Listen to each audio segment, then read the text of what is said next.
Hey guys, আসসালামু আলাইকুম, নমস্কাৰ। আপোনালোকে কেনেকুৱা আছে? নিশ্চয় ভালে আছে। কাৰণ আপোনালোকে যে এই ST আন্দোলন আজি নিজৰ খাই পেলাই নিজৰ কৰ্ম এৰি নিজৰ হেল্থৰ ক্ষতি কৰি পেলাই আমি আন্দোলনত নামি পৰিছোঁ। কিহৰ কাৰণে নামি পৰিছোঁ, কাৰ কাৰণত নামি পৰিছোঁ, কোন চৰকাৰখনৰ বাবে আমি আন্দোলনত নামি পৰিছোঁ, এইটো আপোনালোকে একবাৰ ভাবি চাওকচোন। আপোনালোকে গমেই পায় বা বুজি পায় বা জানি পায় যে বিজেপি চৰকাৰখনে দেশখন ধ্বংসৰ পথত লৈ যাই আছে আৰু দেশখন আমাৰ এই স্বাধীন দেশখন অশান্তি কৰি পেলালে এই বিজেপি চৰকাৰখন। তো আপোনালোকক মই এটা ৰিকুৱেষ্ট কৰিম,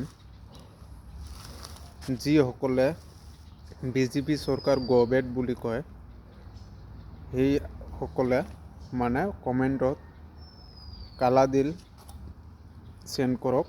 কাৰণ মই আজি চাম এইটো ভিডিঅ'ত কিমান কমেণ্ট আহে আৰু বিজেপি গভৰ্ণমেণ্ট বুলি লিখক। কাৰণ আপোনালোকে কেতিয়াও বিজেপিক ভোট নিদিব, মই এইটো আগৰে পৰা কৈ আহিছোঁ।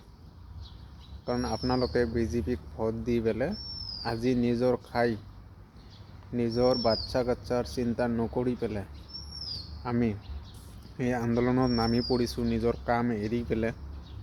এইটো আপোনালোকক বুজিব লাগে। কাৰণ এতিয়া ক্ষতিটো কাৰ হৈ আছে?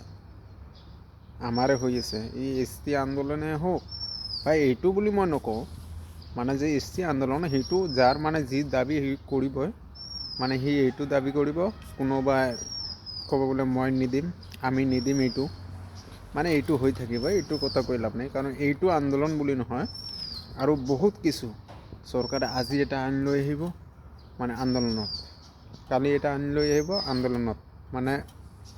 এনেকৈ নিজৰ দিমাগটো আৰু নিজৰ হেল্থৰ ক্ষতি কৰি পেলাই আমি কাম কাজ এৰি পেলাই আমি কি এনেকৈ ৰাজপথলৈ ঘূৰি ফুৰিম নেকি? সেইকাৰণত কৈছোঁ, আপোনালোকে বিজেপি চৰকাৰখনক ভোট নিদিব। মইতো যিমান দিনলৈকে জীয়াই আছোঁ সিমান দিনলৈকে বিজেপি এইটো যে ভোটত কি হয় না, ধৰতকৈ মাৰি দিয়ে না, এইটো মই বিজেপি পোষ্টাৰটো এনেকৈ ঢাকি পেলাই মই মাৰি দিম ভোট, মই মাৰি দিব। তো এই কাৰণত ভিডিঅ'টো বেছিকৈ শ্বেয়াৰ কৰিব, ঠিক আছে? আৰু কমেণ্টত জনাব বিজেপি গভৰ্ণমেণ্ট। Thank U.